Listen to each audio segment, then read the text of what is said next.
فمن خافا تو جو کوئی ڈرے، کس سے؟ من موسن وصیت کرنے والے سے، وصیت کرنے والے سے جو ڈر رہا ہو، کس صورت میں؟ جنفن کہ وہ طرفداری کر رہا ہے، کسی کی سائیڈ لے رہا ہے۔ ایک شخص وصیت کر رہا ہے اور آپ لکھ رہے ہیں اور آپ کو یہ لگ رہا ہے کہ یہ زیادتی کر رہا ہے وارثوں پہ یا دوسرے لوگوں پہ، او اسمن یا پھر کوئی گناہ کی بات لکھا رہا ہے، ٹھیک ہے، فاصلح بینہم تو ان کے درمیان اصلاح کر دے۔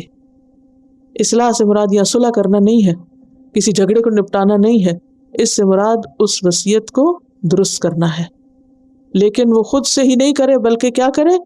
جن کے حق میں کی جا رہی ہے اور جو کرنے والا ہے ان دونوں کو آمنے سامنے لا کر، اور اگر کرنے والا مر گیا تو بعد میں وارثوں کو سمجھا کر۔ فلا اسم علیہ تو اس سمجھانے میں اور اس تبدیلی میں گناہ نہیں ہے، کس میں؟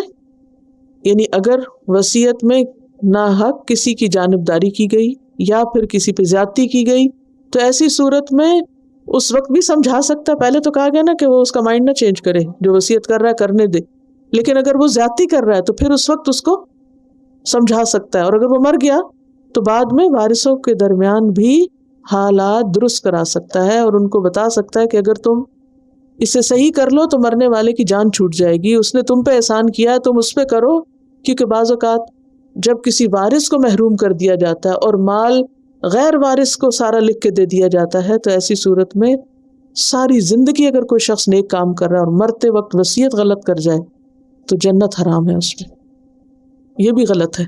حضرت نعمان بن بشیر سے روایت ہے کہ ان کی والدہ نے ان کے باپ سے جھگڑا کیا جبکہ وہ ایک بیٹے کو تحفہ دے رہے تھے، تو انہوں نے کہا کہ سب کو دو گے؟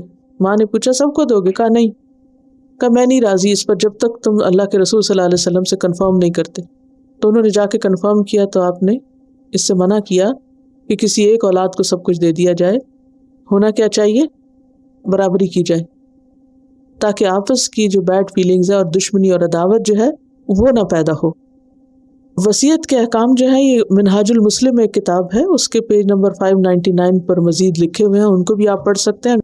یہ کتاب بہت اچھی ہے کیونکہ قصاص کے احکامات بھی منہاج المسلم میں موجود ہیں کافی ڈیٹیل کے ساتھ، اور قصاص کے احکام پیج 728 پہ ہیں اور وصیت کے احکام پیج 599 پر ہیں۔ اس میں آپ مزید تفصیلات اپنی یاد دہانی کے لیے پڑھ سکتے ہیں کہ قرآن و سنت کا کیا حکم ہے۔ تو فمن خاف من موص جنفا او اثما فاصلح بينهم فلا اثم عليه ان اللہ غفور رحیم۔